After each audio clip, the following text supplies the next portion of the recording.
नमस्कार, स्वागत है आप सभी का डीडी न्यूज के इस विशेष सांकेतिक भाषा के बुलेटिन में। आपके साथ मैं हूं संध्या शर्मा और मेरे साथ है मेरी सहयोगी मनीषा शर्मा। आइए बुलेटिन की शुरुआत करते हैं हेडलाइंस के साथ। अमेरिकी वायुसेना ने ईरान की न्यूक्लियर साइट्स फोर्डो, नतांज और एस्फहान पर किया हमला।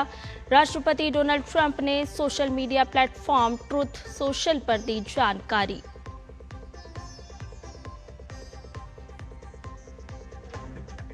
ऑपरेशन सिंधु के तहत ईरान से भारतीयों की वापसी का सिलसिला जारी। कल रात ईरान के मशहद से 290 भारतीय नागरिकों को लाया गया स्वदेश। अब तक 1117 भारतीय सुरक्षित लौटे।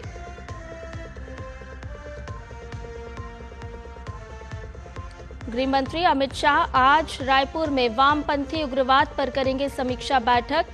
छत्तीसगढ़ और पड़ोसी राज्यों के डीजीपी, एडीजीपी के साथ करेंगे सुरक्षा पर चर्चा। नेशनल फॉरेंसिक साइंस यूनिवर्सिटी के रायपुर परिसर की रखेंगे आधारशिला।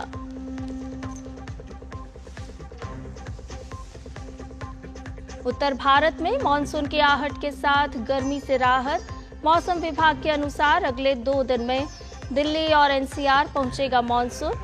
वहीं पूर्वोत्तर में आज मूसलाधार बारिश की संभावना।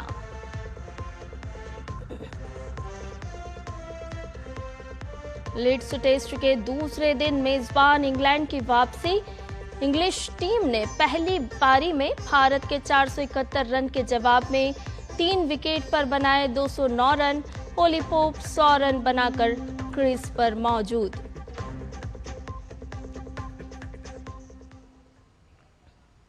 आइए सभी समाचारों को जान लेते हैं विस्तार से। ईरान और इजराइल संघर्ष, अब अमेरिका की भी एंट्री हो गई है।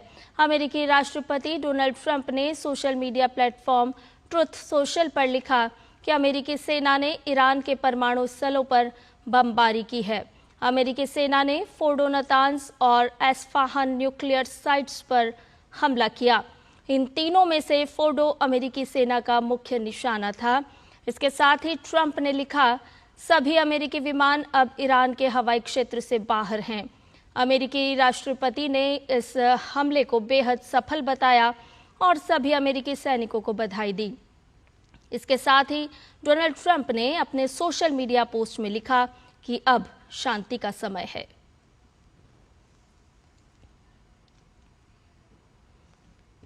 ईरान से अपने नागरिकों को वापस लाने के लिए भारत ने ऑपरेशन सिंधु लॉन्च किया है। इसी कड़ी में विदेश मंत्रालय के प्रवक्ता रणधीर जायसवाल ने सोशल मीडिया प्लेटफॉर्म एक्स पर जानकारी देते हुए बताया कि ईरान के मशहद से 290 भारतीय नागरिकों को एक विशेष उड़ान द्वारा सुरक्षित रूप से स्वदेश लाया गया। इसी के साथ अब तक ईरान से 1117 सुरक्षित भारतीय नागरिकों को निकाला जा चुका है। ऑपरेशन सिंधु के तहत ईरान से भारतीयों के साथ साथ श्रीलंकाई नागरिकों को भी सुरक्षित निकाले जाने को लेकर श्रीलंका ने भारत के प्रति आभार जताया है। श्रीलंकाई विदेश मंत्रालय ने अपने आधिकारिक एक्स प्लेटफॉर्म पर लिखा कि ईरान से भारतीय नागरिकों के साथ साथ श्रीलंकाई नागरिकों को सुरक्षित निकालने में समय पर सहायता प्रदान करने के लिए श्रीलंका भारत सरकार का हार्दिक आभार व्यक्त करता है। ये एकजुटता का कार्य भारत और श्रीलंका के बीच मजबूत और स्थायी साझेदारी का प्रतीक है, जिसकी श्रीलंका की जनता हृदय से सराहना करती है। केंद्रीय गृह मंत्री अमित शाह आज से 2 दिवसीय छत्तीसगढ़ दौरे पर रहेंगे। इस दौरान अमित शाह रायपुर में नेशनल फॉरेंसिक साइंस यूनिवर्सिटी की आधारशिला रखेंगे।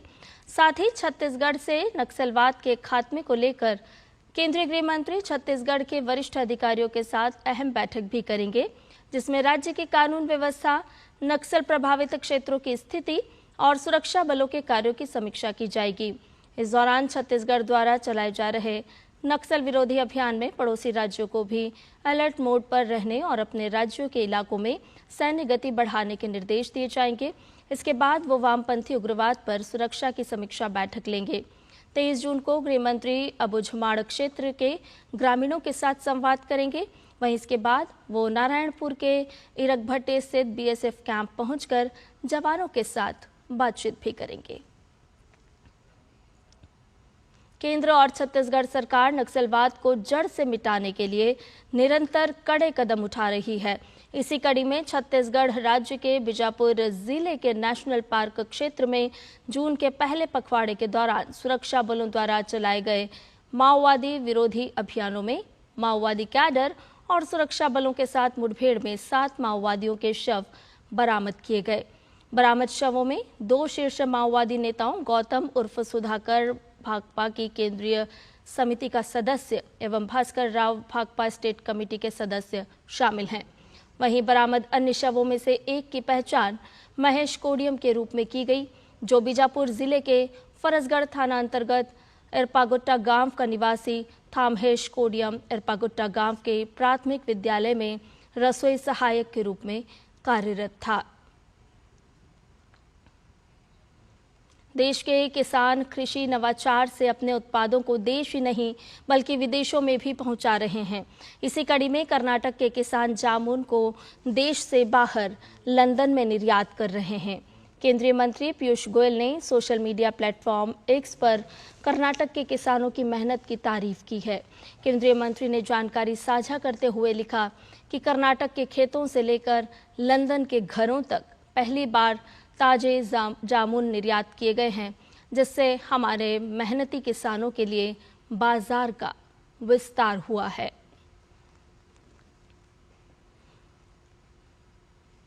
केंद्र सरकार देश के किसानों को हर संभव मदद पहुंचाने का निरंतर प्रयास कर रही है और इसी कड़ी में कर्नाटक के आम उत्पादक किसानों को भाव की समस्या से केंद्रीय कृषि मंत्री शिवराज सिंह चौहान ने बड़ी राहत दी है। कर्नाटक के किसानों को आम के घटे भाव के संबंध में अंतर की राशि का भुगतान केंद्र और राज्य सरकार मिलकर करेगी। ये फैसला केंद्रीय मंत्री शिवराज सिंह और कर्नाटक के कृषि मंत्री एन चलुवरायस्वामी के बीच वीडियो कॉन्फ्रेंसिंग के जरिए हुई बैठक में लिया गया। उत्तर प्रदेश के मुरादाबाद जिले की रहने वाली रीना सिंधु ने सोनम रघुवंशी और मुस्कान की तर्ज पर प्रेमी के साथ मिलकर अपने पति की हत्या कर दी। दरअसल मुरादाबाद की रहने वाली रीना सिंधु ने दिल्ली निवासी अपने पति रविंद्र कुमार की हत्या बिजनौर निवासी अपने प्रेमी पारितोष कुमार के साथ मिलकर की। हत्या के बाद रीना और पारितोष 2 दिन तक उत्तराखंड की सड़कों पर कार में रविंद्र कुमार की लाश को लेकर घूमते रहे। उत्तराखंड पुलिस ने जब एक लावारिस लाश की पहचान करने के लिए तफ्तीश शुरू की तो हत्या की पूरी कहानी सामने आई। फिलहाल उत्तराखंड पुलिस ने आगे की कार्रवाई करते हुए पत्नी रीना सिंधु और उसके प्रेमी पारितोष को गिरफ्तार कर जेल भेज दिया है।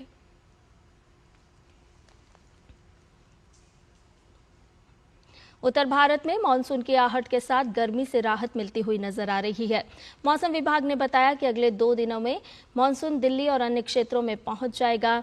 आज से 26 जून तक उत्तर प्रदेश, पंजाब, हरियाणा, चंडीगढ़ में तेज बारिश होने की संभावना है। इसके साथ ही आज से 27 जून तक बिहार, झारखंड, मध्य प्रदेश, छत्तीसगढ़, पश्चिम बंगाल में वर्षा होने के साथ आंधी और बिजली गिरने की भी संभावना है। 22 से 23 जून के दौरान राजस्थान में बहुत भारी वर्षा होने का अनुमान है। वहीं आईएमडी के मुताबिक आज से 27 जून तक कोंकण, गोवा और महाराष्ट्र में हल्की से मध्यम वर्षा होने की संभावना है। बात की जाए पहाड़ी इलाकों की तो यहां आज से 27 जून तक जम्मू कश्मीर, लद्दाख, मुजफ्फराबाद, हिमाचल प्रदेश, उत्तराखंड के अलग अलग स्थानों पर भारी वर्षा होने की संभावना जताई गई है।